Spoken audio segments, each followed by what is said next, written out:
The Prime Minister is meeting with his cabinet at a retreat in Halifax. Now, what's interesting is how Justin Trudeau opened things up by apparently reversing one of his own positions and adopting a position held by Conservative leader Pierre Poilievre. Now, to chat about this in more detail is Sun political columnist Brian Lilley, who joins us once again from Toronto. Now, Brian, this has something to do with the federal government's temporary foreign workers program? Yes, they are effectively reversing all the changes that we talked about a little while ago, the ones they made back in April of 2022. Remember, we discussed how just after they signed the coalition agreement, the Supply and Confidence coalition agreement with the NDP, the party of the workers, the Trudeau Liberals just took the temporary foreign workers program and put it on steroids. They got rid of requirements that would curtail the ability to bring in a temporary foreign worker when unemployment went above 6%. They removed a cap of only having 10% of your workforce come from this program and allowed it to go up to 20% in all industries, 30% in some other industries like hospitality, hospitals, nursing homes, construction. So they really let this program fly, and we've seen the effects of it and a lot of criticisms. So now they're saying, oh, well, we're going to bring back in the bit about, making it tougher if unemployment's above 6%, which it has been for the last little while across the country. You can't have 30% of your workforce be from this program, and a host of other things that they're going to bring back. This is effectively reversing the policy that's been in place for more than 2 years, the policy that has been critiqued for more than a year, and one that, in standard Liberal fashion, if you were to critique it, well, then what you'd be called. But now the Prime Minister is saying he's going to reverse it. What's interesting, Hal, is he's not taking responsibility. Sometimes you see politicians, Doug Ford here in Ontario, the Premier is a great example. When he reverses, he goes out and he says, I'm sorry, I got it wrong. Justin Trudeau went out and he blamed the business community for this. Well, it was the business community that asked for this, and the business community needed it, and we're changing it now. He always acts like he's not responsible, like he hasn't been the one in charge for 9 years. So interesting that he's doing this. I'm not sure that voters who are upset by this, and there are many, are going to actually say, well, it's okay now because he's changed.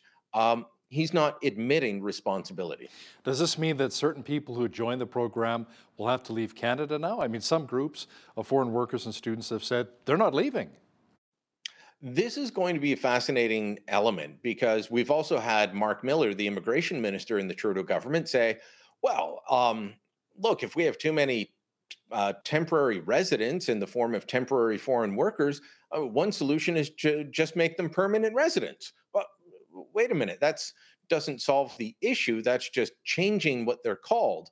But yes, some groups have said, no, we will not go back. There have been protests in Brampton, outside of Toronto, in Prince Edward Island and elsewhere. And groups of both foreign workers and international students saying, you know what, we have the right to work here, we have the right to stay here, and we're not going anywhere.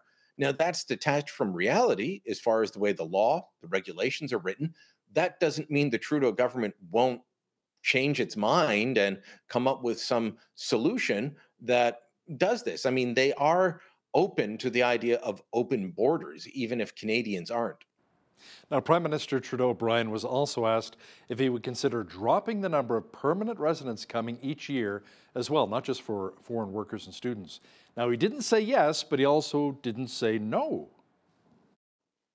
I don't know how to read this, Hal, because, as you say, he didn't say yes, he didn't say no. He was asked about it twice. He was non-committal, said these are things that we're looking at. The Trudeau Liberals have been determined to drive up Canada's number of permanent residents every year to 500,000. It's become a bit of a matter of faith for them. And of course, the Trudeau government was advised by Dominic Barton, the former guy from McKinsey, Canada's former ambassador to China. He believes that Canada should have a population of 100 million by the end of this century. He's been part of the group that has advised the government on that. And so they seem determined to bring people in faster than we can absorb them, in the words of the Prime Minister, as opposed to previous governments have let things ebb and flow depending on how things have gone. Even his own father used to raise and lower the immigration threshold each year based on things like the unemployment rate, housing starts. Trudeau hasn't done that. So is he just trying to play coy with his answer in being non-committal, or is he actually going to say, you know what, that 500,000 a year, it sounded good, but it's tougher than we think.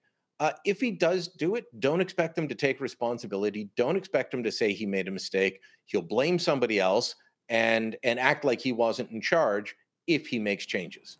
Now, Trudeau also announced that the federal government will be bringing in 100% tariffs on Chinese-made electric vehicles, Brian, along with some smaller tariffs on steel and aluminum. Is this not a policy that Pierre Poilievre promoted weeks ago? I mean, it appears as though Trudeau is taking more pages from the Poilievre playbook. Pierre Poilievre was talking about this a few weeks ago now. He was in Hamilton at Stelco, the steel mill there, and standing in front of workers said, look, China is undermining our economy. They're undermining your jobs, and we need to do something. And a lot of free trade purists will say, oh, this is awful. This is horrible economic policy. You can't do it. Look, China does not play on the same level playing field as the rest of us. They are not free traders. They want access to our markets and they block access to theirs. And that is a major problem. So, yeah, Poilievre said he would follow the American lead. Trudeau's followed the American lead, but only somewhat. You know, things like computer chips, they have not put a tariff in on yet. Other items they haven't done, but they have brought in a 25% tariff on Chinese steel and aluminum and 100% tariff on Chinese-made EVs. So if I understand correctly, there was already a 6.1% tariff on Chinese electric vehicles. This will make it 106.1% tariff on Chinese-made electric vehicles. And the reason this is important is China uses their economic might to try and flood markets. They're trying to flood Europe with their products. They're trying to flood North America. And that undermines the ability of our companies to thrive and sell.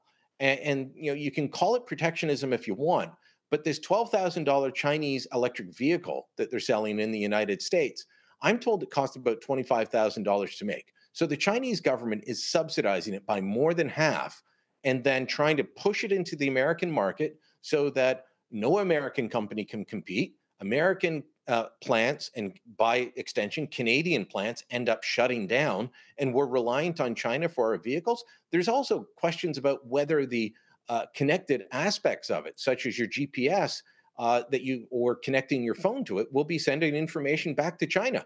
There are serious people who have written that this is a major national security threat for all of North America. This is a good move by the Prime Minister, even if it took him too long and he didn't go as far as he should. We're looking at replacing some tires on a couple of our vehicles here. And speaking of flooding the market, so many Chinese tires. It's unbelievable when I call all the different tire shops. Where's it made? China, China, China. I'm like, unbelievable. It's crazy. Now, Brian, China could retaliate by imposing tariffs on Canadian goods, specifically our agriculture sector. Should producers really be concerned? Yeah, they should, because we've seen back in 2016, for example, China put tariffs. We were in a bit of a trade spat with them. They put tariffs and other economic barriers on canola. I remember at one point they were just refusing shipments. So shipments would get all the way to the port and then they say, oh, it's rancid, it's no good. Or this doesn't meet the quality of our local rapeseed, which of course anyone that knows the product knows that's not true. Canola is, by the way, our #1 export, but we're very high in pork. Now, so, you know, if you're a canola producer in the prairies, yeah, you should probably be a little bit worried. I don't want to give advice to the Chinese, but, you know, the Prime Minister doesn't have a whole lot of votes across the prairies. If they want to hit Justin Trudeau, they would look at something like pork. Pork is a major export to China, more than $1 billion a year. And, you know, most of that is the biggest chunk is Quebec, then Ontario, then Manitoba. Those are places Trudeau has seats. So that would hurt him politically more. Either way, I would expect agriculture, which is one of our biggest exports, along with coal, iron, and copper. Those are the things that we've got to watch out for the next little while. But, you know, I've heard some people say we shouldn't be trying to protect the auto industry at the expense of agriculture. They will undermine us on agriculture as well. We have a major trade deficit with China. We can easily switch, like we did during the pandemic. Pork producers were able to switch to the Philippines and Mexico. Canola producers were able to switch to other jurisdictions. we should get off our reliance on China because they're not a reliable trading partner and they're not a fair and equal one. Brian, Prime Minister Trudeau recently released a video with the new housing policy of using federal lands. Now, you say this policy makes you think of the Great Reset slogan, you will own nothing and be happy. Why is that? Well, because Trudeau, this is another case of him adopting a conservative policy. This was a policy that was in the conservative election platform under Aaron O'Toole and I believe under Andrew Scheer. And Pierre Poilievre has kept it. And he says, look, we're going to take surplus federal lands and have homes built on them. Trudeau has, kind of said, oh, Poilievre doesn't have any housing plans. He's got no ideas. Well, now he's stealing this one. But instead of selling it, he says you can lease the land. So they will lease the land out to build homes on it. Well, does that mean they're just going to build rental homes on this, which you need? You need to have rental homes. But, there's a ton of surplus land. Just having rental homes, well, that means you're not going to own your home. You'll own nothing and be happy. Is it just going to be condos where you own part of it, but not all? It's very confusing. But in this video, he also disparages the idea of selling off land to developers and makes it sound like that will just make the government a quick buck, but do nothing for you. What Trudeau obviously fails to understand, or hopes that people like me don't look into, is that we have a whole federal crown corporation whose main mission is to do this. It's called the Canada Lands Corporation. And if you look at projects like Garrison Woods in Calgary, they took an old military base, redid it. They're in the middle of doing that in Ottawa, in CFB Rockcliffe. It's being redeveloped. That's a short drive from where Justin Trudeau lives, or Rivers Walk in Chilliwack, British Columbia. These are places where surplus federal lands were turned into housing developments. And yes, some of it was affordable housing, but most of it was a design of homes that people could buy. And if you open that up, make it easier for development to happen, that should help with home affordability. But Trudeau wants to make it sound like owning a home is a bad idea. Developers are bad. Let's get into class warfare and let's just lease land because you shouldn't own it anyway. Other than him, he of course owns, several properties. Brian, the Prime Minister was asked about his future and if he should maybe pull a Joe Biden and step aside. What did Trudeau have to say?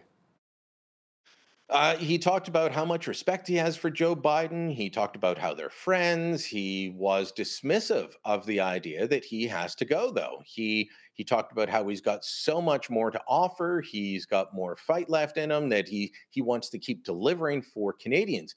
When he talks about delivering for Canadians, and I look at the polling and I look at how Canadians feel about his government, I'm reminded of that line from The Princess Bride. You keep using that word. I don't think it means what you think it means, because Canadians don't seem to think Justin Trudeau is delivering for them. So he doesn't appear that he wants to go anywhere. This has been, a year now that people have been having this debate. Is Justin Trudeau going to stay or go? I'm still firmly in the camp that says he's going to stay. Now, despite the federal Liberals being about 20 points behind the Tories in recent polls, you say that Pierre Poilievre and the Tories should not become too complacent, Brian. Why is that? Well, 3 points on that, and I'm sure you've heard me make these points before. Voters are fickle, polls change, and campaigns matter. We're 14 months out from the election. 14 months ago, the two parties were a lot closer in the polls. At that point, they'd started to pull away. But you go back a little bit more, say 16 months, roughly. They were tied. They were tied in the polls 16 months ago. There's enough time for something to happen. And when I watched the Prime Minister come out for his media availability on Monday morning, I went, ooh, oh, he's performing well. You don't have to agree with him, but as someone that observes politicians, just see when they're having a good day, when they're having a bad day, when they're on game, when they're not. For the last while, I've seen Justin Trudeau come out and he's been argumentative at times and bitter and taking the bait. He was calm, cool, and collected, giving a great performance.